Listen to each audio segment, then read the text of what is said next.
nerdsreviews.com presents Nerds Talking, the podcast. Yo, we talk about lightsabers, stunning your TV screens, what you want to stream, everything beyond your dreams. Want to talk about movies, sports, or even politics? Go ahead and tune into us, we'll give you all of it. Whatever you're debating, Xbox or PlayStation, Marvel or DC, Mac or PC. Teraflops when the movie drops, gigabytes, chips, RAM, no matter what it is, we got all of it. Welcome to the show. Nerds Talking, the podcast. Welcome to Nerds Talking, the podcast. I'm Lafayette. I'm here with your usual suspects, Carlos. Hello. Johnny. Hey. And Hugh McCord. What up? I want to say Hugh's last name because it's the coolest name in the bunch. And our special guest is from the podcast. You guys should check this out. It's called Let's Get It on Film with Lauren and Kate. Now, who gets top billing, Lauren or Kate? I think we actually usually go by Kate and Lauren. All right. So Lauren and Kate. Do we? There. You can have it. Way to screw that up right out of the gate, Lafayette. Yeah. So out of the gate. The podcast is called Let's Get It on Film. I'm assuming it's not a podcast strictly about Marvin Gaye. No. Okay. I would definitely listen to that. That would be worthwhile. I mean, a podcast strictly about the one song? How many podcasts can you have on that? You'd be surprised about how deep a dive you can go, and people will still listen. Well, that's true. You can actually deep dive anything, really. Yeah. You could take a song like Beat It, and they can mean numerous things. But Lauren and Kate, explain your show to our audience so they can get an idea of what your podcast is about. Well, Kate usually does the intro, so I don't know if I can accurately describe it. We call ourselves a film all about the sexiest love scenes in film and television. We do in-depth research and discussion into scenes that are really just about two people or more people, really, any amount of people boning on screen. Yeah, we've had this conversation before on our show. Never talked about it at all. Yeah. Either. Yeah, we talked about No, this God, no. a couple episodes ago about sex in film. Yeah. I guess hopefully everybody has questions. You know, you can ask about. My first question, I guess, for both of you is, what you consider the most graphic sex scene on film? That's interesting because it's interesting you didn't open with best. Not best. I not was going best. to. I'm not gonna go best because I was going to. graphic. Graphic grabs attention. You know what I mean? I guess. But you know what I was gonna say. It's funny. I was gonna say best. But You best should've is led with that subjective, really. So, is there a scene where you watch and go, maybe that's on the edge, that's right there on the cusp of put that in the adult section of the blockbuster? Anything with prosthetic genitalia, Okay, Yeah. so I we're think talking, is like, why is this in a movie? What's the point? Yeah. I can only think of one movie that stands out. That's Boogie Nights. Yep. Boogie Mhm. Nights. Yeah. But is there other ones that you come to mind when it comes to that prosthetic? There was one that I was watching purely for research purposes that had I can curse on this show, right? You can say whatever the hell you want. So it had a prosthetic pussy Mhm. and it was like underneath a faucet. And it was Say that again. It was someone The faucet I part. won't- You mean the faucet? He meant the faucet faucet part. Yeah. It was someone masturbating in a bathtub. And What movie was this? it was some sort of indie lesbian film. Okay. yeah. I would have never found it, but email me later the name. Go ahead. But they come up more than you'd think. At any time there's like what did we talked about one, we talked Blue about is the warmest socks that color, people- right? That Oh. too. We talked about blue is the warmest color. We talked about that having prosthetic pussies as well. But I was thinking of the thongs that guys wear that just cover up everything in one little tiny sack. hmm Yeah. The famed cock sock. Yeah. Oh, Very, yes. Very Yes, amused yes, by that, yes. by the way. Just amused. You're amused by the cocksock? No, just the fact that it's like so tiny. It's like, where did he go? He just went away. Yeah. Oh, okay. And then they That just put in disappeared. all the details in post, you know. Yeah, a little CGI never hurts. Yeah. I Um, remember. okay, next. Okay, let's. I already. So, what's your most what's the most graphic scene of a? I'm gonna put it this way: of a like major motion picture, like what you would call a Hollywood, you know, not a blockbuster per se, but a, you know, everybody would know the movie. Graphic is again kind of an odd criteria. I think we've dealt with we did deal with Blue is the Warmest Color. I think that's probably the most famous because it has something like a 7-minute scene of uninterrupted, well, not uninterrupted, you know, edited sex. And that really made headlines, not just for the fact that it was so much sex on screen, but also the actors didn't really like doing it, which is kind of a shame. Like when you get into these sorts of like scenes, you want to make sure that everyone's having a good time behind the scenes too. In that case, what is the best? So that's a little easier to answer, I think. Kate, why don't you start? Because you brought, I think, one of the best in our first episode. I did. We tackled iconic sex scenes right off the bat. And so I pulled Titanic, which is PG-13. So it's not a very graphic scene, but it's very sexy. And everyone has that same image whenever you say, oh, you know, the sex scene in the car in Titanic, which is like the foggy window and the hand. And it's not like, you know, graphic bumping and grinding, and not everyone's totally nude or whatever, but it is deeply sexy and playful and just all the things you want out of like actual sex in your life. And there's an interesting power dynamic going on. And so that's the sort of thing we like to get into, which is, you know, maybe by nature of the fact that I'm a woman, that's kind of the thing that I'm into. I'm not really necessarily after graphic, but those little details that make it really sexy and are more relatable to my life. And I can project myself into that image and say, oh yeah, that's what I want to be doing right there, which is not something that I necessarily do with something that's very graphic, because I'm like, yeah, I know what actual sex is like, and movies strip away the weirdness and the awkwardness and the sort of humanness of actual sex. You know what I mean? Yeah, I know what you mean. Yeah, it's and some like of the tackiness and the fluids and all of the reality. Yeah, they're not necessarily so yeah, fun. they paint more of, like you said, more of, I guess you could say, the sexy side of sex. You know, the highlights. Like, you wish your sex was an ESPN highlight. These are the good parts, everyone. Yeah, you know, exactly. Like, and I guess that's what makes a good sex scene. I mean, I would assume. Well, we actually have a criteria for okay. determining a good sex scene. Break it down. Exactly, because there's so many different parts. And when we were starting this podcast, we came up with, you know, what's important and what is not necessarily shouldn't be forgotten in a sex scene, but doesn't necessarily make it like great. So we have soundtrack is number one. We have timing, how something utilizes its time effectively. We have, oh God, I always get the acronym wrong, Kate, even in the episodes, and it's not a joke. Authenticity. Authenticity, thank you. Because sometimes the most authentic sex isn't necessarily the sexiest. We also have heat, and we have production value. So altogether, that is our stop scale, as in stop. It's just so sexy.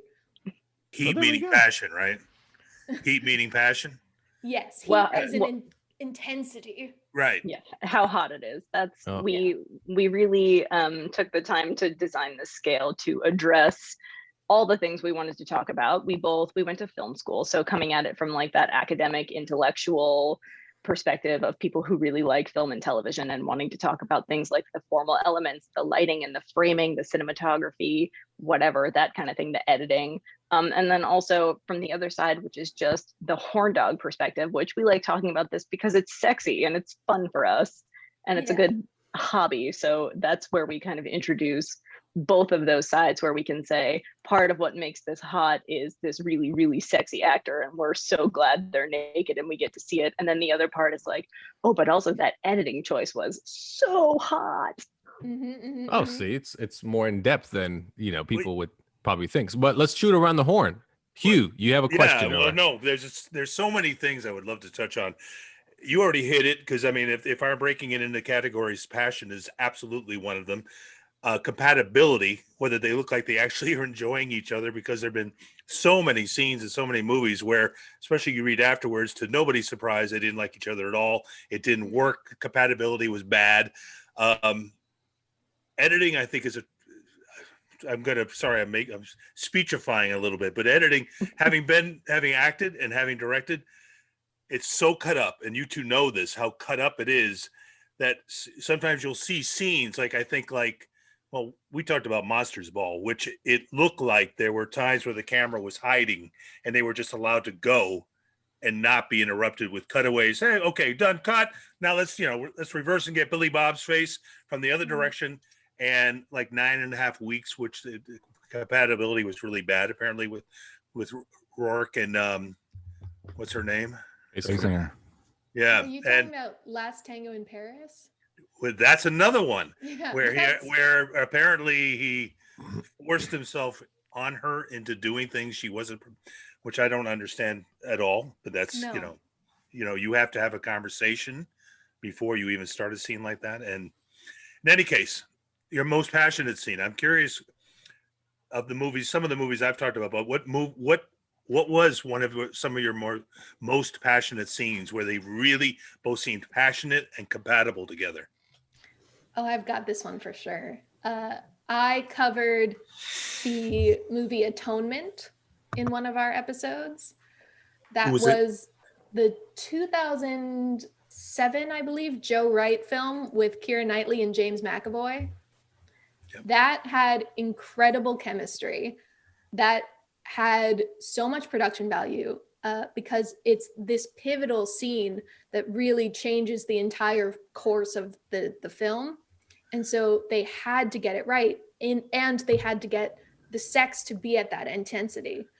And it's a great example of how the filmmaking really had to come before anything else, because to make a good sexy scene, you have to have chemistry, you have to have the actors be great together, but everything from the lighting, everything from the costume design and the setting and everything came together to make this perfect moment that allowed for such sexy imagery to come forth on the screen. Right. So, yeah. Atonement, very high up there. Yeah.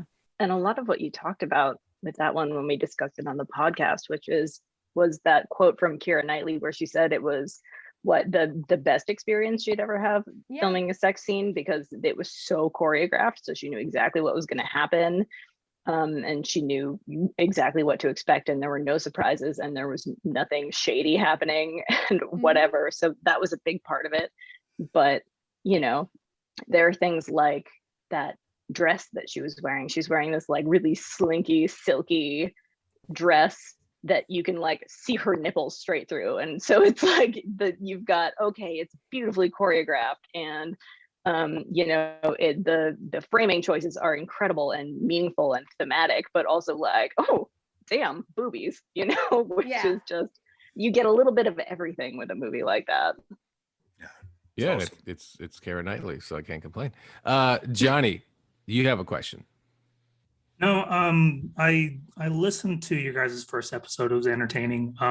Thank you. I guess my question is, how old were you guys when you, let's say, for example, watched Titanic, and then did you find it sexy then, or is this something now as an adult you're more turned on by? I mean, I think I understand sex more than I would at, say, 14. That does, that does contribute, I think. Perhaps. But I don't know. It's interesting. I can't really I was trying to think of this. Kate brought up a possible episode for the future that was sort of like scenes that introduced us to new concepts, like when we were kids or something. And I really couldn't think of some of the first sex scenes that I had seen. I couldn't really think of ones that had introduced me to the concept. So I don't know. I don't have a great answer for you there. Titanic is definitely one of the early ones for me. I think I was like way too young when I started watching that movie. I can remember being about 6 or 7 watching that movie. But more than the sex scene is the draw me like one of your French girls scene where Kate Winslet is full nude. And that's such an erotic scene that I can remember being a kid and being like with my sister and watching it, or with my cousins and watching it, because it used to be like everyone had like the double VHS tape set of that movie. Oh yeah. And just seeing it all the time, everywhere, because everyone owned it. And so more than the sex scene in the car and thinking, oh, that's like the concept of intercourse or whatever. I remember being like, oh, do grown-ups just draw each other nude? Do I need to learn that? I just go to the park and draw people, and they're like, what are you doing? I don't know, but it feels like you and I have something. I'm like, what? I don't know. Look what I drew. I drew you. So I think let's go find a car. And I bought 2 tickets on this boat. So even in parks, caricatures have to be consensual. See, there we go. See, Carlos, do you have a question? No, I got this bad boy right here. What is it? Oh, he has the double VHS. Yes, he only watches tape 2. I think that's where the good parts are. He really likes to watch the ship go down. That's it over and over. He cheers, claps. He likes it when Leo's friend like hits the propeller on the way down. See, okay. He deserved it. No, but Carlos, do you have a question here? By any chance? Actually, I caught the last podcast, and you guys were talking about Outlander. Yes, Yeah. I brought Outlander recently. Yeah. Right.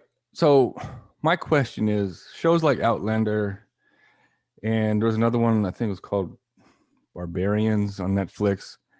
But do you feel that shows like Outlander and these other ones, they're just trying to compete or trying to make themselves the new Game of Thrones, I guess? Because you know how Game of Thrones is really, there's a lot of sex in Game of Thrones. So do you think these new shows are doing it to compete or try to take over that level? Because a lot of it, I feel like, don't get me wrong, I enjoy seeing the sex scenes, right? But do you feel like it's put in there just to get your attention? Is it really always necessary? That's why I'm wondering, like Outlander and these other shows are doing it to kind of raise the bar, like Game of Thrones did. Really, really sexy shows predate Game of Thrones and predate Outlander. So I don't think it's about competing maybe with one specific show. I think they're increasingly common. And I think people are increasingly okay with saying, yeah, I like watching those smutty HBO stars, whatever Showtime shows. People are increasingly into that premium cable style. But yeah, no, I think we talked in our episode that's not out yet about Queer as Folk, which was on Showtime starting in the year 2000, so 21 years ago. And it is, to this day, the raunchiest, sexiest show I've ever seen in my life. No question about it. Yeah. No doubt about it. I think a show like Game of Thrones also, besides the sex scenes, gets, like Carlos, it kind of gets that, oh, you see all the sex in that show? It's also it's a huge show in general. So it's going to catch that attention also, right? It's not just because I didn't watch it for the sex scenes. I watched it for a dragon that didn't appear for 8 years. Pissed me off. If any show is after the shock value of it, it's Game of Thrones, because it's often not sex. It's often rape or incest or prostitution. And you're right. Yeah, it's not always two people in a relationship having sex, and so there's like a lot of shock value. Isn't the first episode incest when he pushes the kid out the window? Yeah. Right off the bat. Yeah, right. Right off the bat. Yeah. Yeah. So you guys are gonna stick around for the whole entire show today, right? I don't know. We were given the option. All right. Well, there's a lot to talk about. So hold on to your hats. We'll be right back after this on Nerds Talking, the podcast. Hello, this is Flynn from the Bourbon and Brothers podcast, where four friends sit around once a week talking about topics such as movies, television shows, nostalgia, nerdy debates centered around Marvel, Harry Potter, Star Wars, and more, all while making fun of one another, telling embarrassing stories about ourselves, and enjoying a glass of bourbon. So if you want to hear friends debate topics in more depth than they probably deserve, subscribe and listen to the Bourbon and Brothers podcast wherever you get your podcast. New episodes release every Friday, so we hope you join us. Cheers. Welcome back to Nerds Talking, the podcast. I'm here with Carlos, Johnny, Hugh, Kate, and Lauren, and I'm Lafayette. We got a packed house. I think it's the first time we've had 6 people on the show, so we have a lot of voices here. We're actually going to talk about something I think just about everyone has: tattoos. Does everyone here have a tattoo? Oh well, Lauren has plenty of tattoos. Yeah. I can see. How many tattoos do you have? My girls. Oh wow. My girls. Oh, they're beautiful. Thank you. So Lauren, how many tattoos do you have? I honestly don't know if I've ever kept count. You don't know how many? How do you not know how many? Take a guess. Because I've been working on a sleeve for the last few years, and so okay. that feels like it's one piece, but it's done in so many sessions that it's kind of like it's really just kind of one big. eclipsed it. Yeah, it's kind one of eclipsed big. everything before it. Gotcha. But I've got about at least half a dozen, probably more on the other arm. Oh, you have a lot. Yeah. Wow. I Kate, enjoy them very much. Kate, do you have tattoos? I have one tiny one on my foot. Okay. Oh, it's one. Hugh, you have just the arm tattoo, or you have more? No, just my girls. Just the right now. kids. Just the girls. Just the kids. Yeah. What age are they on that tattoo? Like 10, 12? No, it was like, I want to say 8 years ago.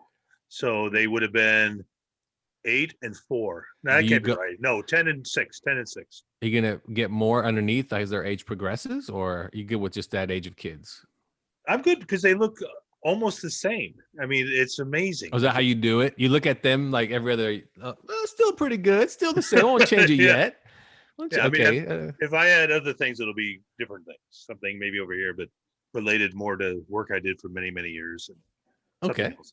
Yeah. And Johnny, do you have a tattoo? You know what? First, I'm going to go fuck yourself, because I had a feeling once I saw this topic, you guys were going to bring me, put me on Front Street. I already know about it. Go ahead. All right, I'll tell you. I don't care. I'll tell you. Yeah, go for it. So I was in the military. I was on leave from Budapest, or from when I went to Bosnia. So we went to Budapest, and we all got drunk, and my friends got skulls and pit bulls with blood coming out of their mouth. And I woke up with a fucking dolphin on my shoulder. Just a dolphin, and it's arcing out of the water, it's splashing and stuff like that. So when I was going to go on a cruise in 2000, and I was like, well, obviously I can't have this fucking dolphin on my back.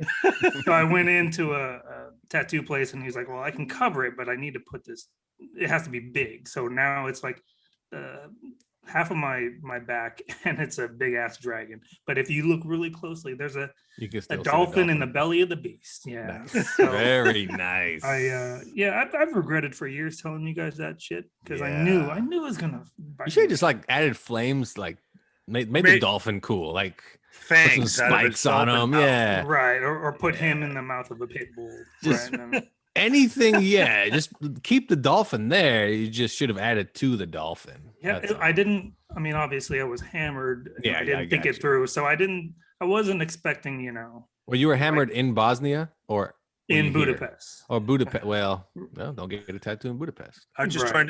I'm trying to picture that. I can see the other guys. Yeah, let me have that fucking skull. I'll have a dolphin. I guess my My question: back. did you pick it, or didn't even know what you picked? Well, the story that I tell is No, the truth. The truth. no. thought it was a I shark. thought I was gonna pick like those Chinese characters that mean Mhm. something, and then I saw a dolphin. It looked No- good. Oh, so you and, picked the dolphin? Okay, now I we mean, know. I was not sober. Mhm, and- mhm. You can blame it on that, sure. I Or got did they you. refuse Yeah. to put a shamrock on your ankle? Had to go with the dolphin. I mean, I'm surprised Right. it's not on my lower back, but I wasn't. That would have been good. Had I known that all my friends would make that fucking dolphin sound every time they saw me, I probably wouldn't have done it. So Your friends not- are asses, man. Not the coolest thing to get while you're in the military. And like, so when people say, "Oh, thank you for your service," well, you don't really know. You wouldn't thank me if you saw this dolphin on my shoulder. And Carlos, how many tattoos do you have? I have one. Oh, on my okay. on my Just one uh, tattoo. shoulder blade. Okay. I have none. So I'm the zero guy. No tattoos. I mean, the question is that was posed is, do you guys have any regrets getting a tattoo? Is it kind of out of sight, out of mind? The one maybe like Johnny can't see his, so it's almost like doesn't really know it's there most of the time, doesn't realize even has it. Is it something you wish you could change, or so to that degree? Like Kate has one small one, she says, on her foot. What is it? What's the design? So I got this tattoo. It was sort of also a bad decision, Saturday night tattoo. I wasn't really drunk, but my best friend and I knew we were about to move far apart. I was about to move to the West Coast and she was on the East Coast, and we were like, we should do something to memorialize our friendship, as you do, right? So we both got this tattoo that says "Hello, my friend," which is sort of a reference to the Neil Diamond song, but really it's more like a meta reference to the really bad movie Saving Silverman with Jack Black and Steve Zahn, whoever else is in that one, and the main characters are in a Neil Diamond cover band in that movie. So really it's that, because we've always watched that movie together. And it's so tiny and it is very much out of sight, out of mind now. But when I first got it, I had the funniest reaction. I was like immediately regretful and like, I'm never gonna see that patch of skin again. Oh my God, the real estate I'll never get back on the side of my left foot, as though I spend a lot of time admiring like the weird wrinkly skin on the side of my foot or something. But I quickly got over that feeling. But for, I don't know, a few weeks, I was like, was this a huge mistake? As though it's got any impact on my life at all. And that's a good point too. I mean, it's not in a visible spot, It's not like you got it like, right on your collarbone below your neck, where everybody, oh, hello, my friend. Like people just constantly say it to you, hello, my friend, like nonstop. Yeah. It's like just high enough that you can see it above the top of, if I wear like ballet flats or sandals or something, you can see it, but it's really easy to hide. My best friend is a person with like a lot of tattoos. She's got like a half sleeve, and so she got hers like along the top of her calf. So hers is way more visible, and hers is like bigger font than mine. So she was way braver about it, but she already had like 4 or 5 tattoos when we did this, and this was my first run at it. So. And Lauren, I mean, you have plenty of tattoos. You definitely don't regret getting tattoos. I assume you want more tattoos. Oh yeah. So what is the appeal of getting tattoos? Like, why? You see rappers with face tattoos, neck tattoos, and so forth. And what is the appeal of constantly adding to the collection? I mean, I'm not gonna start putting ink on my face, so I can't really speak to that. That's not necessarily my aesthetic, but to each their own. No, I think there's something about taking ownership of your body that comes from having tattoos. It's like a real way of saying like, this piece of skin, this is mine, and I'm gonna do whatever I want with it. And if that's either putting some sort of quote, like I've got a Kurt Vonnegut quote on my arm, or if it's something like a slice of pizza, which I've heard is a popular tattoo, that's fine too. It's not necessarily so much about the content as about the like, this is my body and I can do whatever the fuck I want with it. Do you have one though that you're like, maybe I should have got? I don't want to keep looking at that every day.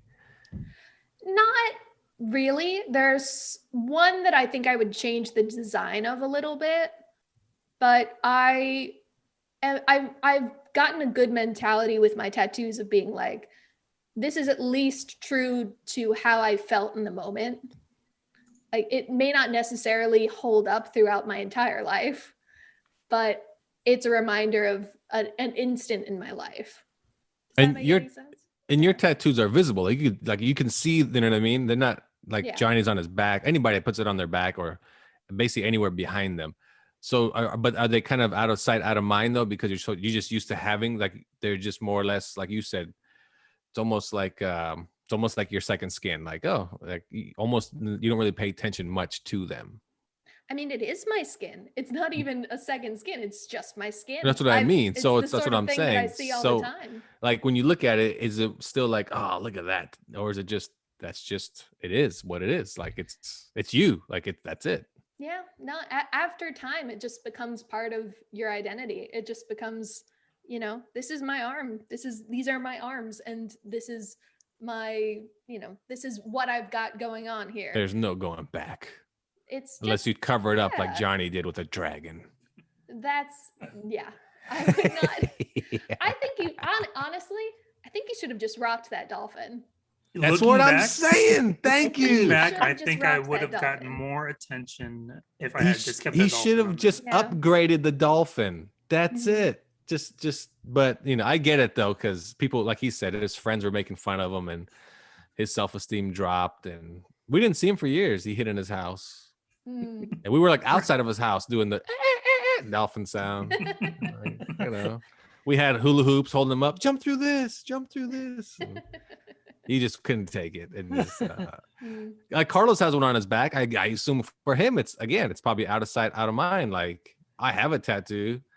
Is it still back there?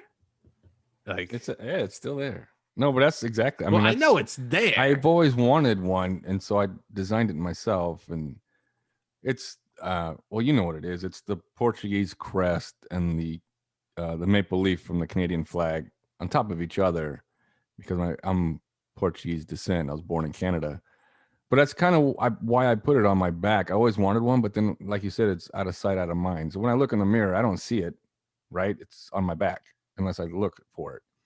And I really don't. I mean, like my older brother has a bunch of tattoos. He's got them on his shoulders and his calves, and I'm not a real big fan of the shoulder tattoo. It's just, to me, it's just cliche. It's just everybody puts it on their shoulder. But I do want, I mean, now that I have a son, he's 2, and then his favorite character is Goofy. He always walks around asking about Goofy. So for some reason now, I want to get more, but I want to get more because of him. So I was thinking like maybe I'd try to work some sort of Disney sleeve. I know it's kind of weird, but I mean, I get it's not really weird, but some guys, that put dragons on their back would probably make fun of me. But I wanted a Disney always right back to sleeve. Johnny. I don't leave Johnny I'm just alone. sitting here enjoying our new guest. We and can you make guys fun are of Johnny being without the assholes. tattoos. Yeah, you can do this any day. Yeah, we do it all the Turn time. it up a notch today. Yeah. Fucking dicks. That was the name of our next podcast, Fucking Dicks. But wait, in what context? Anyway, Hugh. Yeah. Go ahead. You have a tattoo of your kids, so of course you're proud of your tattoo, and you don't plan on really getting another one, or No, I do. No, I had a plan. I had a little plan, like the girls first, Mhm. and then over here, because I was a camera guy for 35 years in LA, big camera, video. So I was going to do what my handle was, which is Skull Cam Dude. I used to have a skull on my camera. I still have the camera. I still have the skull. And I was going to have a camera coming out of the skull, and that was going to be on this shoulder, Skull Cam Dude. And then I was going to do a phoenix on my back, as in rising out of what I used to do, now doing something else, or something to that effect. I just remember though, when I got this, you hear about the first time you get one, like it hurts, and it didn't hurt crazy, but like when he was doing her hair, he kept going down the same spot. And I just remember looking, going, fucking finish. Aren't you finished? Finish that. Next Finish time you that get hair. one, to show up with a Sharpie and use this. And then No, I think it's, it was like, it wasn't that bad, but it was still like, aren't you done? Done? So you don't have like 1.5 children on there. You just walked out. Like, No, one but I got- kid's face is smeared. But I got a plan though. That's the plan at some point. Well, there you go. Johnny, how old your tattoo?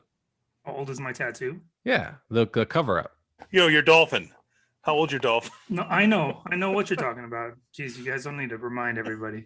The dolphin frolicking. Well, in the reason water. I ask is like you never thought of getting a second tattoo. Well, that is your second. I guess a third tattoo. No, I mean, I thought about getting either removed or just getting like a whole sleeve, but then I don't see it very often. When I do, I just bow my head and shake it. And there's a little bit of regret. You are the worst. I'm always reminded of that movie with Adam Sandler and Andy Samberg, That's My Boy, where he gets his son tattoo, or he gets the New Kids of the Block tattooed on his back when he's a kid, but when he grows up their heads are all like enlarged. It's the funniest scene.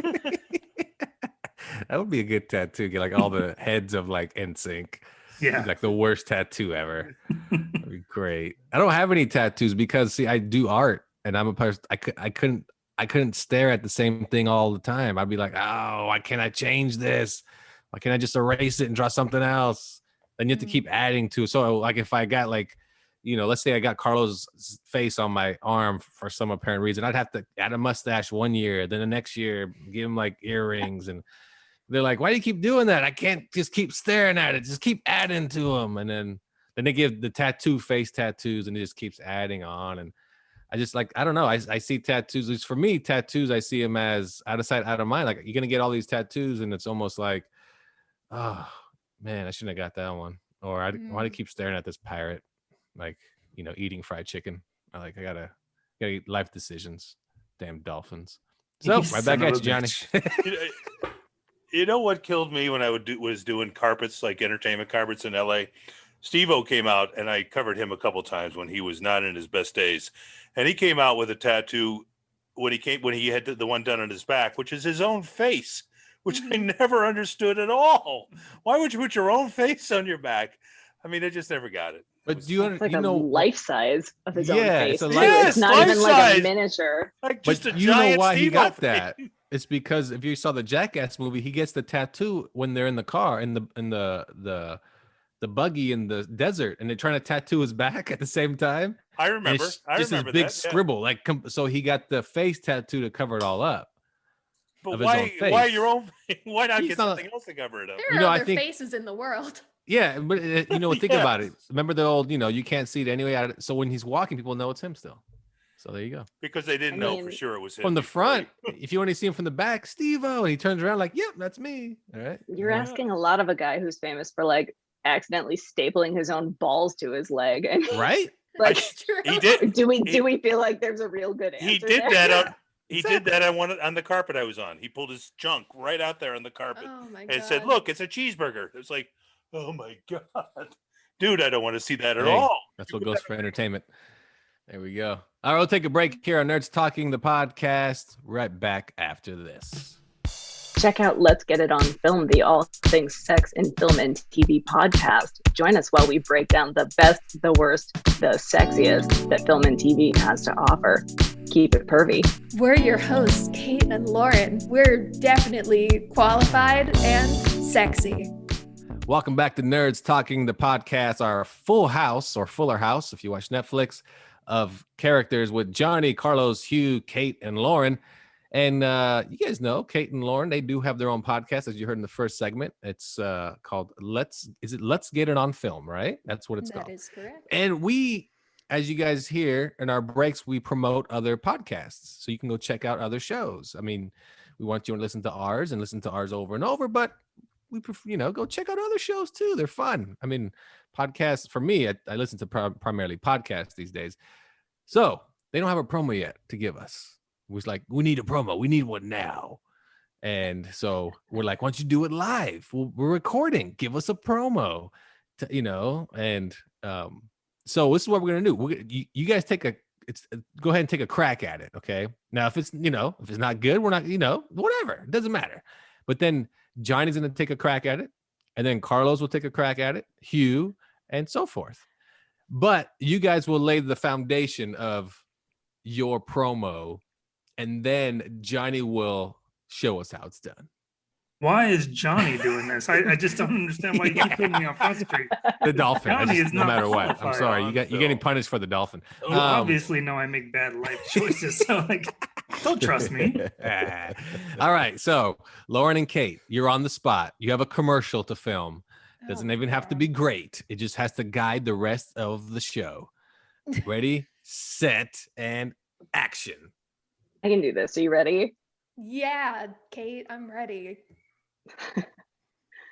Check out Let's Get It On Film, the all things sex in film and TV podcast. Join us while we break down the best, the worst, the sexiest that film and TV has to offer. Keep it pervy. See, you didn't even need me. Wait, that's the whole promo. See, that was fun. You got it. Now, there was one flaw. Oh. You didn't mention the host of the show. You just said, I got this. And we didn't say that who hosts the show. That is true. Okay, you can edit this back in, and this will be my bit. Okay, go ahead. All right. We're your hosts, Kate and Lauren. We're definitely qualified and sexy. Actually, that works for the end of the promo. That's actually, see, there we go. See, Now we have a promo. We got there. And that was the trick. None of us are actually going to do a take on it. We got what we wanted. Bam! We got our promo. No, okay, Johnny, your turn. All right, now Johnny. I want to do what they're doing with the movie. I can't do it. But you're filling in for them for the week. They're Do out on something- vacation. Yeah. You know, they're in. Where'd you get your tattoo again?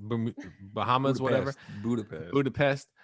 And they're like, "Hey, where's that famous tattoo shop with the dolphin? We're on vacation." That's how it goes down in Budapest.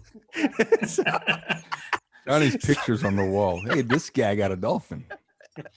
U.S. military. Okay. So Johnny's filling in for the show for the week, but he has to cut a promo for Let's Get It On Film. Johnny, go. I want to give you one piece of direction. Oh, here we actually. go. One piece of direction. Just remember, keep it sexy. Mm. Keep it sexy. Now remember. Now act like you're doing the intro for the show. Like, hi, I'm Johnny, and you're listening to, and you have to tell us what the show's about. Go. But can you give us like a little phone sex operator? Can you put a little Wow. zhuzh it up a little? There's a lot. Hey, remember they're directing. We said they get to direct the. Yeah, I want to hear promo. that. I want to hear So that. Johnny, you two criterias. You gotta do phone sex operator voice, okay? And Lauren, what was your criteria? You gave him a criteria. What Well, was I it said again? keep it sexy, but I think Keep it it's sexy. kind of they're one and the same. I think you can mix them both together. All right, Johnny, so you're up. I'm going to tell you before I start, I'm a little self-conscious because on previous podcasts and previous years of our lives, you say my voice sounds like a drunk Kermit the Frog. No. Yes. No, Yes. no. A drunk. Yes. A Yes. bad he does. Kermit the Frog. A A bad. bad Kermit the Frog. If you watch Let's Get It On Film. That's. But you go ahead. I just don't see how I can make anyone go. From Damn it! six Do to midnight. the goddamn phone sex voice and shut your mouth. Well, don't shut your mouth because you have to do the promo. But you know what I Gotta do mean. the thing. We need that. Yeah, you're up because Carlos is next. Make it sound like the Muppet Show, then, buddy. Yeah. You know? If you want to go from 6 to midnight, yay! Yes. Get it on film. Stop waving your hands. All right, you're up. Ready? Remember, it's like you're starting the show off. You're the host, and you got to mention what the show's about, what they're listening to. Go. He's He's son of a blanking out. bitch. I'm blanking out. So much pressure. Honestly, I was hoping for this might be controversial, but I think Hugh has such a rate. Oh no, Hugh's gonna go too. Everyone I'm going. gets a shot. Everyone. I've already gets a got shot. it written. He's It's like written. he's writing a script. It's written already. He's probably texting his like. It's he's only 10 texting seconds his- long, though. It needs He's to be texting short. his friends, and he's like, "Hey, remember that movie you directed? How should I do this?" No, All I right. already know I'm doing it with the movie. Okay, Johnny, you don't go yet because since Hugh is ready, you can think about what you have to do. Okay, All so right. Hugh, you're up. 3, 2, 1. Let's Get It On Film with Lauren and Kate, where they'll talk about all things love and sex in movies. Let's keep it pervy. Hell Yeah, we need that. We There need we that go. light. Give me that audio. Wow, I think There we're done. we go. I Yeah. think we're done. Wow, you are just That's like don't- the first the movie trailer guy, boys. let me explain Yeah. how rules work in podcasts. Hugh, do not upstage the guests, please. Good Lord, man. Well, no, they can use it. I mean, just it'll be a change of pace. Yeah. Can you Okay, give us Carlos, a little you're up. like? Yeah. Wait, I want a little more out of Hugh. I want a little like in a world where Oh, there's yeah, so yeah, much hold on. sex on HBO. That's good. yeah, That's a good even one. better. In a world, In a world where there's only where there's war. too much sex on HBO. You need Turn more on sex. PBS, where the Muppets. I fuck love your all line night. though. Let's keep it pervy. Yeah. All right. Carlos, you're up. Go ahead. Now remember, you're filling in and you gotta go. Because they're getting dolphin tattoos. Thanks, Johnny. Fucking dick. I think did you write it down also? Who? You did you write No, it I took down? little notes, but I didn't write a script like Hugh wrote a script. Well, I mean, he I was only wrote like 3 but I wrote his two was- things. I wrote sexy time and perverts. That's Okay, what now, I wrote. You know what? I want Welcome hear to this Get It On promo. Film. If you're as much as a pervert as I am, listen to us. 'Cause we'll tell you all about the sexy stuff in films and TV. Let's get naked.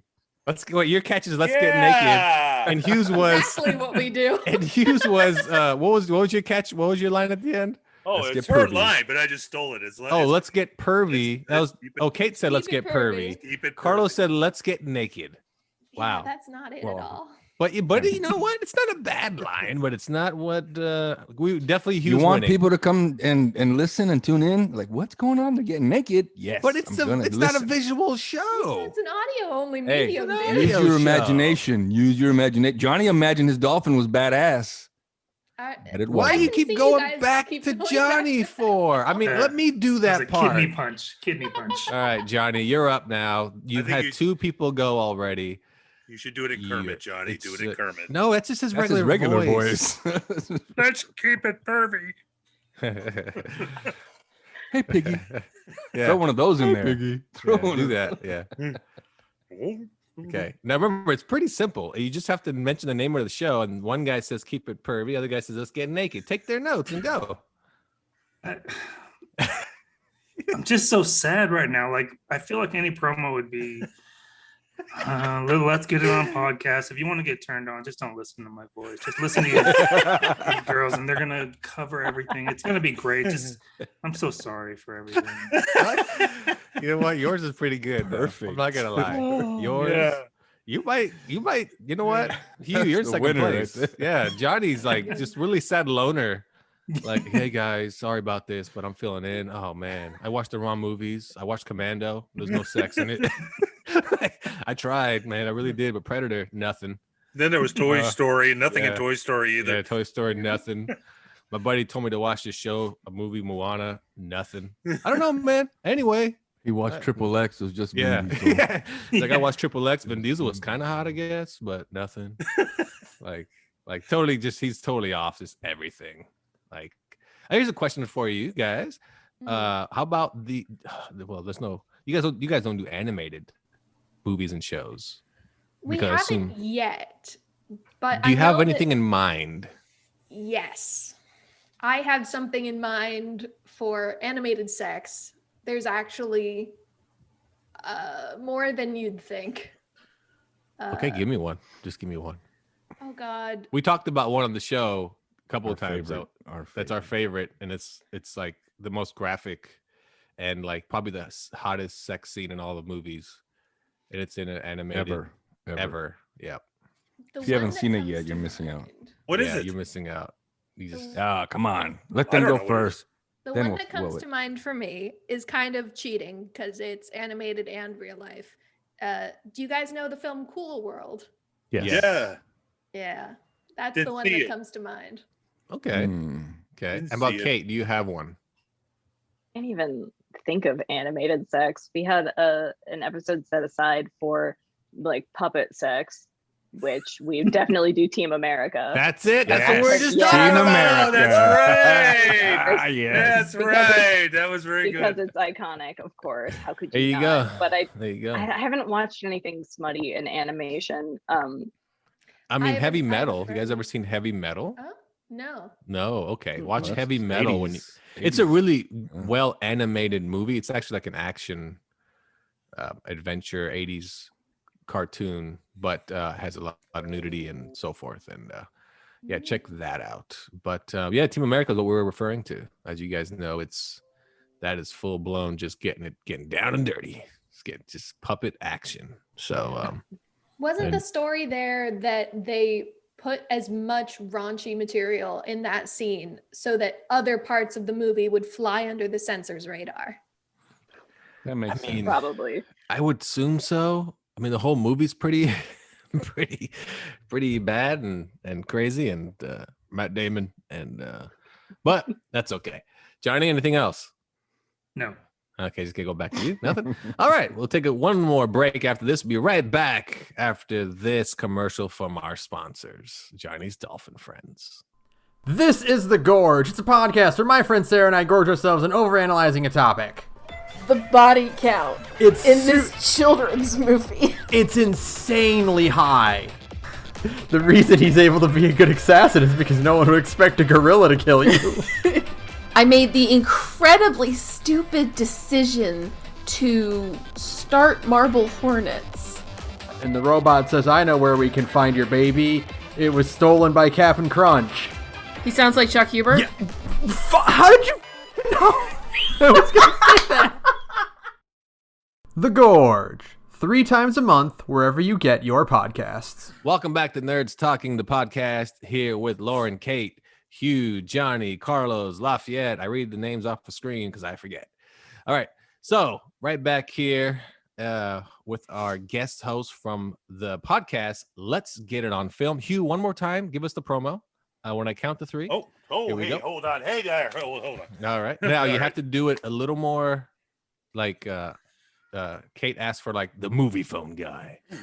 Like that guy. You know, I listened to a podcast and it was about sex on film. Like that. Oh, that's good. I may even start that way. That's good. Okay, here we go. 3, 2, 1, go. Once I listened to a podcast about sex on film. It was called Let's Get It on Film with Lauren and Kate, where they'll talk about all things love and sex in movies. Let's keep it pervy. There we go. That was majestic. And that's how we start this segment. But Carlos, you continue the segment because you had a question about sex on film. Yeah. Do you guys think sex on film? Well, to me, sex on film is not, man. My experience in sex is not what you see on film. Mm-hmm. I hate when they have people having sex on film and then one rolls off the other one in bed. The sheets are nice and neat. They roll off each other like, cool, we're done. That's not how it works. It's never worked that way for me. Maybe I'm doing it wrong. But I don't know. Because there's like cleanup. There's a smell. The sheets are never in the same spot. The sheets are barely even there. You know what I'm saying? So, I mean, when you guys see these sex scenes, you go, okay, it's cool, it's sexy, but that's not real. Oh, yeah. That's a big part of what we talk about every week. That's where we get into our authenticity criterion. It's like, you know, parts of it are great. Occasionally it's realistic. Most of the time it's crazy and people are like hoisting each other against walls and like there's a shameful lack of foreplay, deeply unrealistic that way. That very often we're like, there's no way a woman could enjoy this at all. As well, though. But that's a time thing, you know. It's a time crunch, you know. See, when it gets so many minutes. They don't even hint at it. It's just right into it. You know. We had one episode recently where it was really remarkable because there was actual clit stimulation going on. We never see that in film. Now, was that a film, like a major film? In Versailles, the TV show Versailles. Oh, okay, yeah. Okay. Well, so the thing is, people have to realize they also cover TV shows. When people think film, they might think just, you know, movies, but you guys cover everything from TV to just TV and movies, right? You guys don't cover, I don't know. Theater. Puppetry. Theater. Yeah. You guys like literature, great. Yeah, exactly. Great art. Exactly. No, we keep it, you know, as podcasters, you will be aware that the podcast categories have a TV and film category. And so that is what we have restricted ourselves to. There we go. Hugh. So do you no, got I'm for us? curious. Do you ever talk about, because there's always been rumor about some of the really hotter scenes and whether it actually happened, and there's a lot of rumor about that, including, and I can think of like 3 movies right off the top of my head, including when you talked about stimulation, Jack Nicholson with Jessica Lange in The Postman Always Rings Twice. Supposedly that really happened in that movie, with what's this, Michael Douglas and what's her name, and Basic Instinct, Sharon supposedly Stone. really, where it wasn't really planned. And we even talked about Monster Ball again, to bring that one up, where if it didn't happen, then I don't know where he went, where he was, because I don't know if you've seen Monster Ball. It's so graphic. I've seen that scene. Yeah. It's interesting. I mean, how to be delicate about this. Well, do you think it does? Do you think it has happened in film between main actors like that? I think when something like that happens, it's not good. I think for the most part, you want a situation where everyone's super comfortable, and there's not really a reason when you're doing filmmaking. I don't see the point in having unsimulated scenes, because it's not about that necessarily, unless that's the film you're making. I mean, I know we talked a little bit just ourselves about Chloe Sevigny, Brown Bunny. Brown Bunny. Yeah. Which, like, she's game to do that stuff, which is really cool and really unique. It should not be expected of people, and it should not be the norm. I think maybe the thing, I was even in the throes of something where you're that close to each other. And if especially if it's a scene where you're allowed basically to go on for more than 30 seconds before a cut and changing camera angles. And that's what I'm talking about with like Monster Ball, for example, because part of that scene looked like it was shot for a minute maybe or longer from like behind a wall, almost like they had just cleared the set. And that was a rumor about the Mickey Rourke movie, 9.5 Weeks, that they had also cleared the set, put a camera up on the ceiling, because part of the shot was from up high, and it seemed to go on for the longest time. And I thought, well, why did they do it that way unless there was a chance that things were going to happen? And it could be to a certain extent, they're looking for natural chemistry and they're hoping they'll get maybe a little carried away. I don't know that we necessarily need to traffic in like the horny urban legend of movies and like, I heard they were really fucking under those sheets, because it's like, I don't know, who cares? We're not watching it. That's what porn is for. But like, a lot of the things that you talk about, like Sharon Stone and Basic Instinct, like when you hear about these things decades later, it's through the lens of like, oh yeah, the director convinced me not to wear panties and didn't tell me that he was going to show my vagina on screen. And so it always comes back to like abuse. And you're like, oh no, that's not hot at all. That's so shitty. Yeah. Right. Yeah, I read that story, and I mean what she had to say. And if that's what happened, it is shitty. Yeah. The question I have is, do you guys watch movies that you haven't seen, or do you pick films that you recall that you can critique? Or like, do you watch a movie blind, like, we haven't seen this one, we heard it's, and then we're gonna pick it apart, and so forth? Kind of a mixed bag. Yeah, definitely mixed. I've seen some of the films that I talk about and some of the TV that I've talked about. But oftentimes I'm at least rewatching it before we talk about it. I'm doing research about how it was made. And some of the stuff is new to me. Some of the stuff I've looked for like examples of specific sex scenes that stand out, and I've specifically sought them out. Yeah, me too. I try to watch everything that I talk about just so that I can provide like wider context on it. But there are things that I definitely watch just by nature of its reputation for having like a really horny scene. So something like The Bronze with Sebastian Stan and Melissa Rauch has a hilarious sex scene, but I watched it because I heard it's got a hilarious sex scene. All right, my last question is, what is the worst movie you've critiqued? that you've reviewed? What is the one you're like, wow, this is so bad? Like it's just horribly set up. It's even badly edited and shot, and not necessarily unrealistic per se, but it's just bad. Which movie is it? It's mine. I brought Wild Things. Oh yeah. Yeah. Oh, with yeah. With Matt Dillon and mhm. Nev Campbell and Carrie something.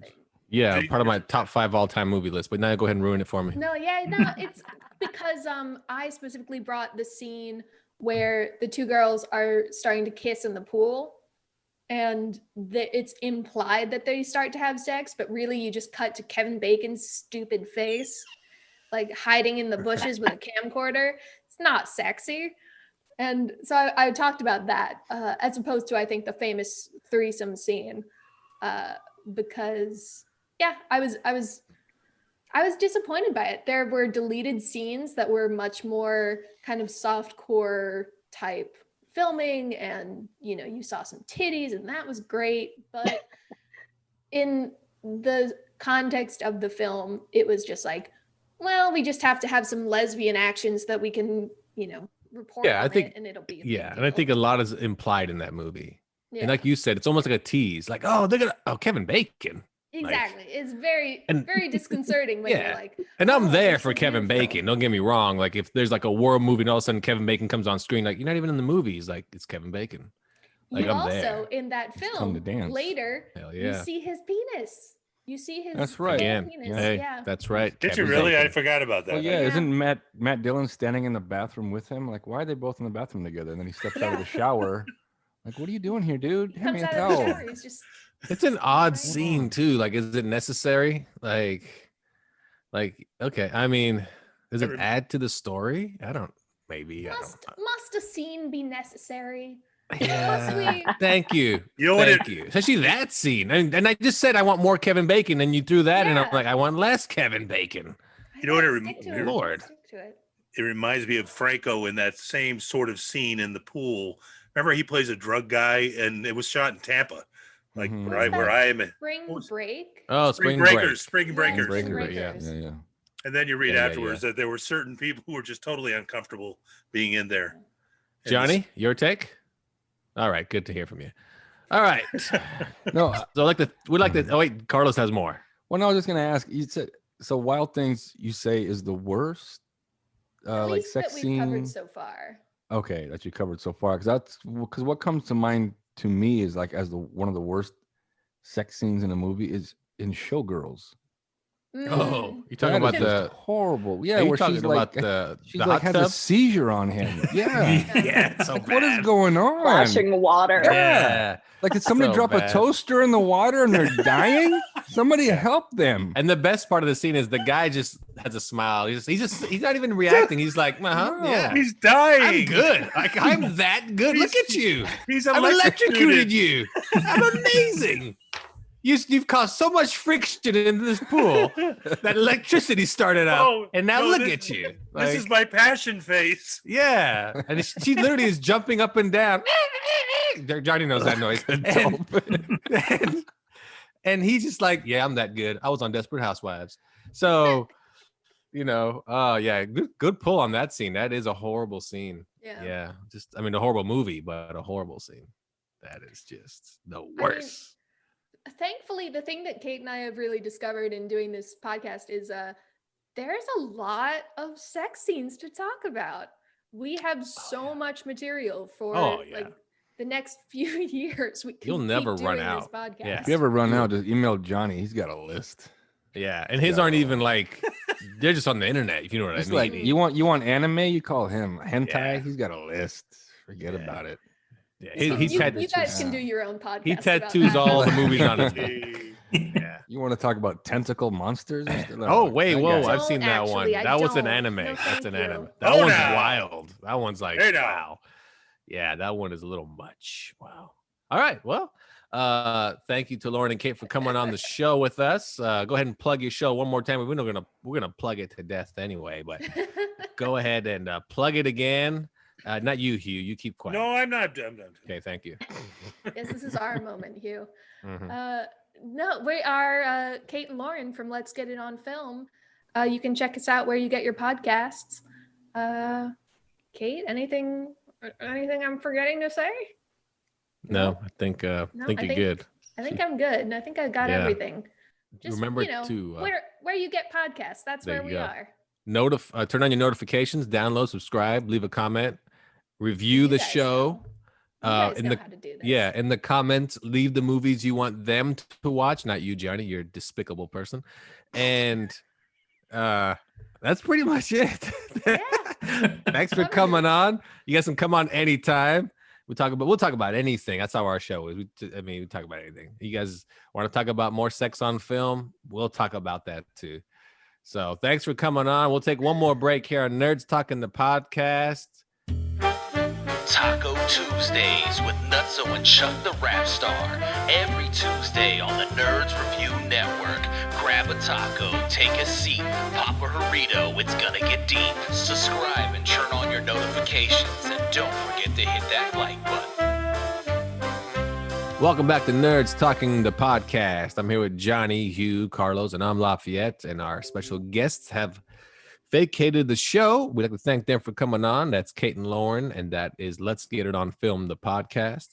And now we're going to jump into NFTs, and it's a hot rage right now. NFTs, man, I think they're stupid as hell. But Carlos, give us a definition of NFT. I don't have a definition for you. I think it's like chasing unicorns, man. It's just not real. No, but it has a meaning. An NFT. I don't know, but I don't know what the letters stand for. But I know non-fungible token. I was just reading that. It's non-fungible. Thank you, token. Johnny. Yes, appreciate it. Non-fungible. We know what that means, right? Everybody know what that means? Please fill us in. Please. It basically means that it is. It's like an authenticity of the item that you've bought. It gives it authenticity, meaning if I buy Johnny does a whatever, he takes a picture of the Eiffel Tower and he only makes one copy of it. And he's like, this is for sale digitally. Now this is a digital thing. And I buy it. I bought that NFT. It is authorized. It's one of one. There's no other copy of it. But here's the stupid thing about NFTs. People can just download them all off the internet as a JPEG or whatever, but I own the real one. That's what an NFT is. So I've heard about this. Yeah. So they make NFT basketball trading cards where they are actually 5-second clips. Yep. So let's say I buy a digital pack of 10 and I get a Kobe Bryant card and it's him doing his famous whatever turnaround jump shot that he used to, do. And that's what the clip is. And it'll say on there, this is digital card number, 17 of 300. Your NFT is number 17. So it's worth more than, 18 and so forth. Like yours is a little more value to it because it's been marked as the 17th of the NFT. But you can also go on YouTube and find the same clip. You can watch it over and over. I mean, do you guys see this as people are saying it's like the future of how things are going to go? But does it even make sense to you? Like, would you even buy what you call an NFT? No way. The NBA is saying these are unique, and I heard this story, listened to quite a bit of it a couple of weeks ago, and the NBA was packaging like you could buy a package of, let's say, 20. You're buying 20, and you don't know what you're getting. You might get the number one Kobe. You might get another one that's one of 3,000. But supposedly, the whole point of it was that the NBA owns all of those, meaning it's not unique. It's that clip. I guess each clip could be unique, the way they edit it, the way they cut it. You're not wrong. Yes, that's a uniqueness. But again, if I opened up a pack of cards and I get let's just say I get a Jeff Hornacek 3-point jumper, whatever, card 50 of 100, and I can probably watch that clip on YouTube 1,000 times over for free. But because they packaged it in a 4-second clip and put graphics on it and stamped it with whatever, it's unique now. But it's like, doesn't have any, to me, NFTs have no value because they're digital. You know what I mean? Right. Like they're even talking about art. So if Johnny draws something for me, but then Johnny goes off and sells it at art shows, like copies of it. But yet I own the original digital file. I mean, to me, it's dumb as hell. But that's what NFTs are. You could compare it, though. It's not dissimilar than an original Dolly, for example. that someone that 100 copies have been made of. So the Yes, original, but imagine if you own the original Mona Lisa, right, in your house, and anybody can go buy the Mona Lisa on a postcard. They can buy a T-shirt, yada yada yada. But there's nothing like the original painting, a physical painting, like you know what I mean. So if I bought the physical piece of art from Johnny that he drew, I'd be like, this is awesome. I actually own the original. You drew this. This is mine. You can sell it all you want. But now imagine a digital version of it. It's not, doesn't hold the same value. What are you going to keep it on your phone the whole time? You're going to, what, you know, and I don't disagree with you. I don't think it's worth the same thing that the original Mona Lisa is worth. Even if you could hire an artist to paint the exact same thing again, even if you could. I mean, you could, especially nowadays. Oh, for sure. Right. So that's, I don't know, NFTs, man. I don't disagree with you. It's wild. I mean, I think it's wild because people are dropping like thousands of, like, you see that NFT of the very first tweet? Do you guys see that one? Somebody paid like $3 million for the very first tweet ever from the CEO of Twitter. Now think about that real quick. It's just a screenshot of his tweet that somebody bought. That's now been stamped as authorized, one of one, NFT digital. I can just go back to that guy's Twitter and take a screenshot myself. But they're gonna say it's not worth the same. Like, it's not worth anything. No, you know even what I mean? the one that was purchased was not worth $3 million. It's not worth anything. Like you had said something about, you know, the NBA owns those clips. That's like, for example, Tony Hawk recently recorded his final 560 on a half pipe, and he's selling the NFT, right? But yeah, for like 300,000 or something. Yeah. And if I want it, I can download it on YouTube. But what am I going to do with it? I mean, it's a clip on my computer. That's the problem with NFTs is we all used to collect baseball cards. Yeah, I agree. Who cares? You know, the card feels like it has value to us because it's a physical item. I have it, and maybe not people have this card anymore because maybe they threw their cards and so on and so forth. You know, a physical item. But man, I think NFTs are. I'm not sure how people are thinking that it's gonna. The people are actually saying that this is gonna be the new assets. Like this is how people are gonna obtain their assets now is through NFTs. People have to understand we're never gonna live, at least from my opinion, in an all digital world, because that's just stupid as hell. Like in that regard, you know what I mean? Well, I mean, think about it. I know Johnny's got 2 cents to throw in, but just real quick, say I go to Lafayette's place, right? And he goes, "Hey, check this out. I bought Kobe's jump shot for 30 grand. Look at this." And then as he's trying to pull it up on his computer, I pull it up on my phone on YouTube. "Oh, you mean this one?" I'm like, "You idiot. You paid $30,000 for something that I can watch anytime that I want. It doesn't matter if you own the rights. Doesn't mean that I can't watch it. Doesn't mean that I can't see it. And if I don't see it, who cares? It's not like he was jumping through hoops of fire when he did it, right? It's just a jump shot." Johnny, you brought this up originally. So what is your take on this? I think it's really interesting. If you think about it as, let's think about it as an electronic baseball or basketball card. I mean, there's value there. For me personally, you know, I'm a big Laker fan. If I got Magic Johnson's NFT, I'd probably keep that for a while. I mean, money talks. If someone offers me a bunch of money, I'm going to sell it. But if I got the NFT number 32 of, say, 100, that's going to be more valuable. And I'd definitely be willing to part with it if I wasn't a Lakers fan. You know what I'm saying? Like there's value to it, and it's very unique, and it's very interesting. I mean, just think about all the baseball cards and basketball cards we collected over the years. You know, every once in a while you get the 1 of 1,000, 1 of 100, or maybe the error cards or something like that. Those have value to it. As kids, the only way to cash out is to trade with each other or go to a card shop and get your 50 cents for, you know, what you thought was a grand slam. But here you can make real money from it. It's really interesting. I mean, I saw the LeBron James clip sold for $210,000, I think. And I saw that. Yeah, insane to me. But that's the thing is, like you said, you would part with it. You'd sell it if you own this. Mm-hmm. But even if you sell it, you can go back and watch it anytime you want. So is it more of a the value is in an ego thing or You know what I'm saying? Is it more like, oh, I used to own that, but now I don't, but I can still watch it? I mean, like baseball cards to me will always, in my eyes, will always be worth more. And the reason is they were printed. They stopped printing them. That's So right. in order to get your hands on them, you have to go hunt them down. You have to buy these things that aren't available at all times. Video is available at all times.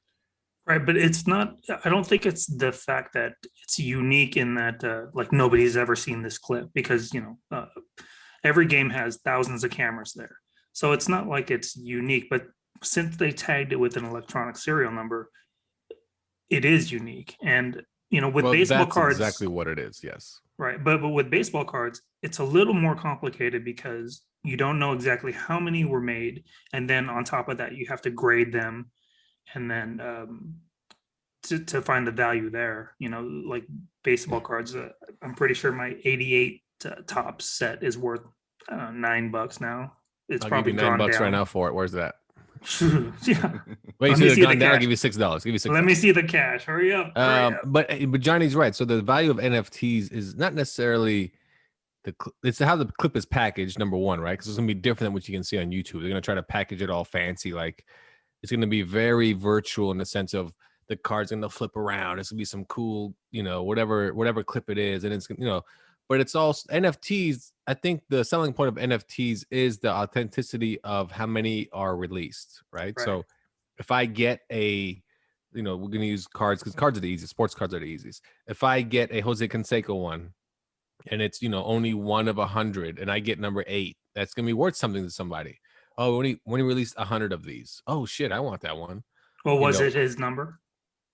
What do you mean his number? Canseco's number, because that I think has to like so if you had that Canseco card, but it was a 33 of 100, then you can expect that to be worth more, and then you don't have to worry about grading it gem mint 9, gem mint 10, or whatever. And that's another thing, and that's the thing I keep hearing about, because people have even brought up how they're gonna do comic books like this in the future, where they're gonna have you can buy digital number Batman 1000 as many as you want, but there's gonna be the special edition version of it. It's NFTs, and then you can buy them, and they don't need to be graded like you said, because of course they're always in mint condition. They're digital, and somebody didn't come around and go, you know what? I want to own the first number 1 authorized NFT of Batman, 2000. That's just.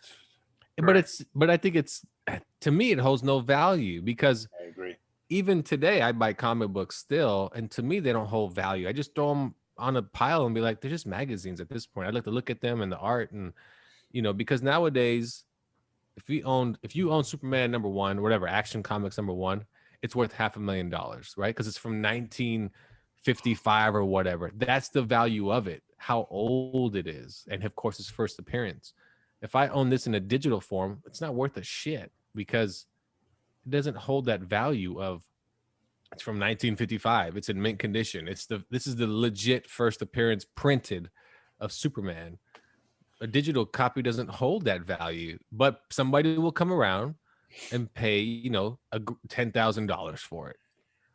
And because that somebody did, somebody else will then pay $12,000 for it. And that is exactly how even things like Bitcoin work. Where it's kind of like the emperor's new clothes, right?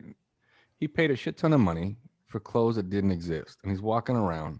And the thing is, nobody's going to tell him he's a fool. So the guy who bought that thing for $12,000, no one's going to say, "Hey man, you're a fool. I'm going to one up you. I'm going to buy it for $15,000." Then the next guy is going to, because they don't want to be in a group of fools. Like I see him as a group of fools because I see it as just like Bitcoin. It's making something of nothing, but I'm not going to lie. I mean, because I do art. If somebody wanted to pay me for an NFT for my artwork, you can have it. Of course you would. Of course you would. Of course, absolutely. Of course. But, yeah, of course you would. There's no value. Like Lafayette said, I don't see value in it at all. Even if you were to say, "Oh, here's a unique digital stamp. Now it's on these separate servers. In order to get it, you have to bring it into one." I'm like, I don't care, man. That's like if Hugh owns a copy of the game and then I own a copy of the game. I mean, and he tells me, "Oh, but this is the first one that was ever printed." Oh, cool. That actually might be worth something because it's physical. It's physical. Right. It's not digital. So I don't see value in things that are digital. I'll tell you what, because I got I paid $10 and I think I get 3 clips, and I don't even have them yet. So I think I paid $10 to get in line to maybe have them. I'm not sure. No, you're But- right. They're out. They're not out right now. I mean, they get Yeah, sold out. The first But round sold out. if I get Jordan Duncan from the line and it's number 23 out of 100, I'll come back on the podcast and then you guys can go fuck yourselves with your theories. But yeah, but that- remember, you still have that dolphin tattoo, so it doesn't matter to us. Lafayette just So said you're it, telling me if I'm a millionaire, Doesn't matter. damn it! If I tell you anything, Lafayette just said it though. Doesn't matter. The You're fa- still a dick. like he just said, I've been in line and they've already sold out. That tells you right away it's already going to be worth something to somebody. Yes, that's just Because it. it's so- 100%. just because of the word sold out. Yeah, and that's the I thing. mean, you could be sold out on Beanie Babies, or that's a bad example because those were worth something. but you could be they sold out were, on yeah. You could be sold out on I don't anything, and the Crystal word Pepsi. sold out. The word sold out makes it So more good. valuable to people. And I believe that people like you. So Hugh made a good point. So Johnny also brings up a good point about because you bought the Top Shots, right? That's what you're in Mhm. line for. yeah. And the Top Shots are the digital NBA basketball cards. And good point. They sold out, so now they're in demand, and that's why Right. people will pay top Right. dollar for them. And the thing about NFTs, if you hear about NFTs, they say how it's basically, people that have money to burn are going to be the ones basically making this stuff inflate. It's going to inflate like Right. crazy because Right. they're because going to buy it, and they're going to buy it. Artificial- And they're going to buy it for artificial the inflation. and they're going to buy it for the reason Carlos brought up. Oh, Johnny has this card. Oh, wait, somebody paid him how much for it? I'll pay this much for it. Yeah, Oh, the now I one-uppers. have It- I have number 1 or the number 2 authenticated card. You know what I mean? And that's just how it goes. It's almost fear based. It's almost like, it's got to be worth something. Well, I've got the FOMO? But money. would you I'll say buy it. It's You know, FOMO. would you Yeah, say it's it's fear of FOMO? missing out. Yeah, Absolutely. it's fear of missing out. Like, And like if I was in Yeah. Johnny's shoes and I got whatever cards I got of these, man, I'd be super excited if I got anything that's worth obviously more than my $10. I got like thousands of dollars. Hell yeah, I'm gonna sell them, right? And what Because and the thing I've heard about the Top Shots is it doesn't even matter the player you get. It matters the number you have in the set. So if Johnny gets a flipping I don't know who's a player nowadays that is just I don't know. Let's say Blake Griffin, kind of like he used to be a star, now he's just a bench player on the Nets. Let's say Johnny gets number 3, like number 3 of 300. That's gonna be worth something. Because he got number 3 of 300, if he ended up getting 295, might be worth a little bit. But it really does come down to that when it comes to NFTs. Comes down to what number did you get in the authenticity of, the serial number and so forth. That's really where the money's at. and the NBA is being smart about it by not telling you what you're getting. They're just selling you a package. So you're basically buying it because I might get number 2. Well, you're buying it like you would a pack of baseball cards. Right. I might. You Right. don't know what exactly. You don't know what you're That's getting. right. That's Yeah. exactly You- right. Johnny just is a dummy that knows you're not getting any gum with that pack, Johnny. 0. You idiot. Scorecards had gum in them. Gum. Come on, What was the score? It was a Dunruss. Wax pack. No, I think it was man. tops, Wax pack. and I think no, I think you would lose a molar every Tops, 10 yes. minutes. Oh man, those things Snapped. cracked. They Oh, just for snapped. sure. And then when you bit them to them, they just more and more pieces, crumbled in Yeah, your mouth, and you just kept on trying to Yeah. bite. And we were so stupid. It was Eventually so they'd much soften up. better. You could chew on them. It was so much better just chewing on the card itself. When it's funny is so the company, of course, DC Comics, they released a press release that none of their artists are allowed to sell NFTs. If you're under contract with DC Comics, you're not allowed to sell NFTs. Because we own you and we want Pretty. the I money. mean, that's why, because they own all the art that they draw. They're like, you ain't making money off of us. We're gonna make money our damn selves off of you, which is totally messed up. Right. It's really interesting too because the NBA isn't going to cash out. Where you make the money is you go to a marketplace and you sell your Yes. NFT. Yeah. So like the NBA didn't make 200 grand off of LeBron's clip. No.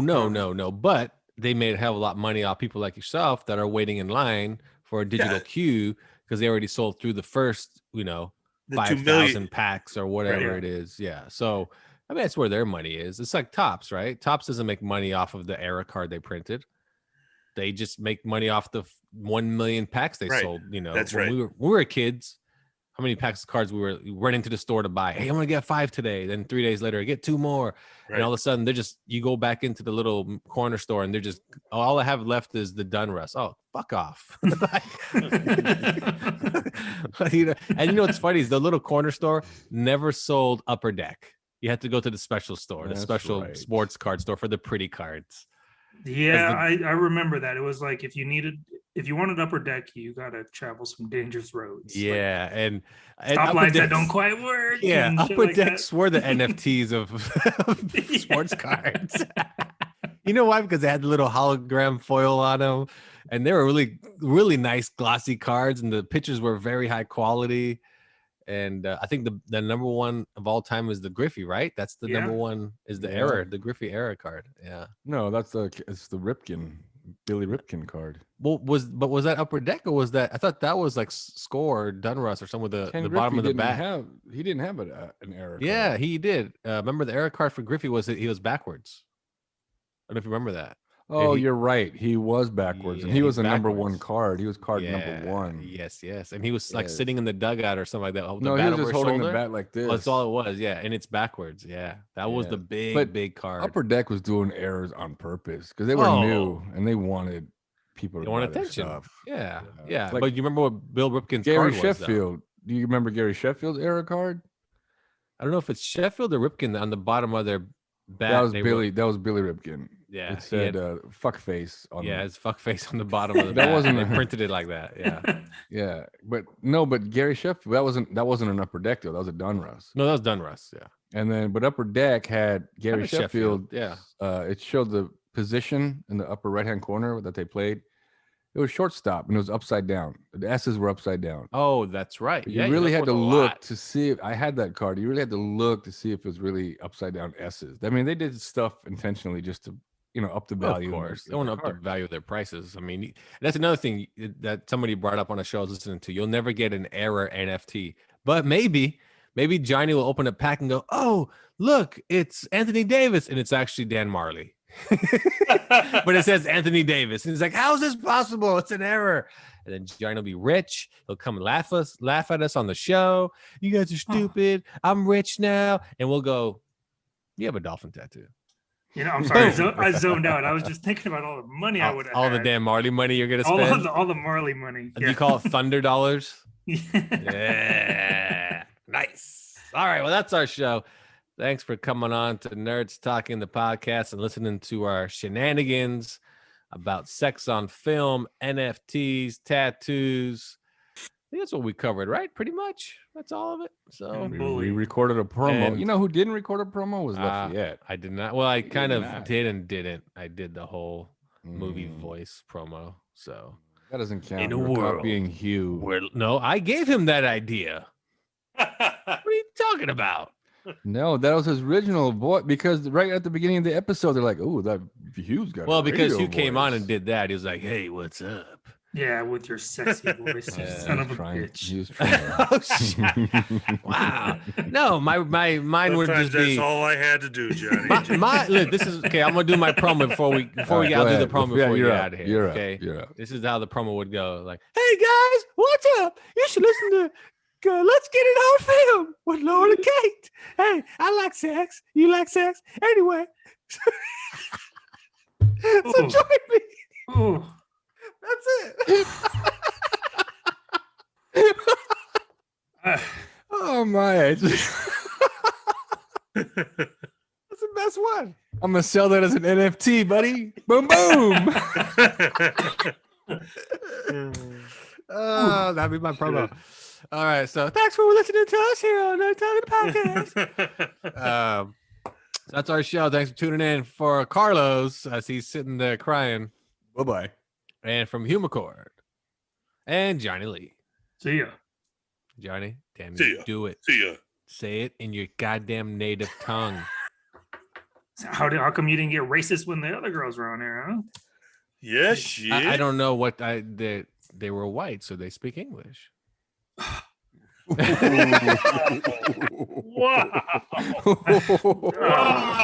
Ayo! Holy Uh, wow. You cut me deep. You cut me deep. Oh my! I mean, does not anyone Yeah, get the that's not joke a yet? For value. God's That's sake? not a valuable NFT. I don't know what is. I'm gonna sell that shit. Yeah. My I mean, tears. How much I are mean, my the- tears worth? I mean, well, they're not worth anything. There's plenty of them. You can't just freaking one of a million. Good point. The joke is that Johnny only speaks one damn language, people. Okay, get over it. Anyway, thanks for tuning in to Nerds Talking the Podcast. See you guys next time.